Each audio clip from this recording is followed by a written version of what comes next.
HOPE stands for helping other people excel. Successful people do what unsuccessful people aren't willing to do. Simple daily disciplines or the simple errors in judgment. If you can hold it in your mind, you can hold it in your hand. Start dreaming again and make a goal for yourself and for your life. Hello, welcome. Today is Tuesday, September 23rd, 2008. My name is Ryan Celestain, and today is actually day number 5 of my challenge.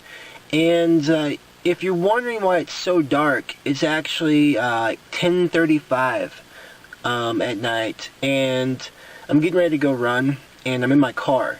So it's actually lighter here in my car because of the dome light than it is outside. So that's why it's a little dark. So if you can't see me, hey, it's not a problem. It's not about being able to see me. It's really about hearing the message and just hearing and receiving what I'm going to say. So yesterday, day number 4, my mom and I went to Get Motivated seminar. It was awesome. And in yesterday's video, I told you that I was going to share with you one of the things that really touched me and one of the things I really learned from that seminar.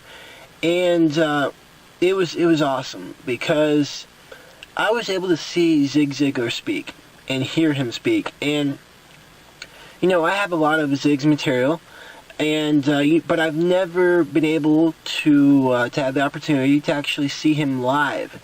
And he was at the event yesterday, and he walked out on stage with his daughter. And come to find out, Zig Ziglar had an accident a couple years ago, or not a couple years ago, about a year and a half ago, and he fell, and there was actually some serious injuries, and basically he's not the speaker and performer that he once was. He's not able to walk around on stage. He's not able to be Zig Ziglar, and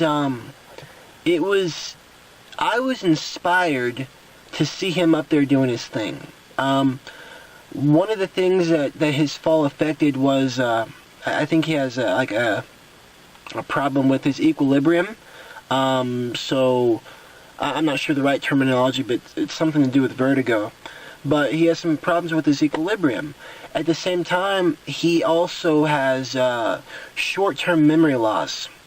His long-term memory is fine, but his short-term memory, he has short-term memory loss, so he doesn't remember, some of the things that happened before, during, and he could be talking, he might repeat the same thing because he doesn't remember saying that. And a lot of people say, well, Zig, you just, after seeing him yesterday, people were thinking, wow, he just needs to retire. And to me, it was totally inspirational for me, because here's a man who absolutely loves what he does, and despite his circumstances, he's still up there doing it to the best of his ability. So their format is different. He actually sits down in the chair, and his daughter sits in the chair, and through the presentations that they've done, they ask the audience to submit some questions that they'd like to ask Zig, and his daughter would ask him. Well, after doing a handful of seminars, they've come to the conclusion that everybody's going to ask the same questions. So they had a list of questions, and she asked, Zig Ziglar, and he'll answer. And it was really interesting. You just seeing him interact, and the way he talks, you can still see and hear the passion that he brings to life and to other people's lives. But one of the questions was, Zig, when are you ever going to retire? Are you going to retire? And I love his response. He said, I didn't see the word retire in the Bible. So if it's not in the Bible, I'm not going to do it. It was something along those lines, and it was so cool because that's who he is.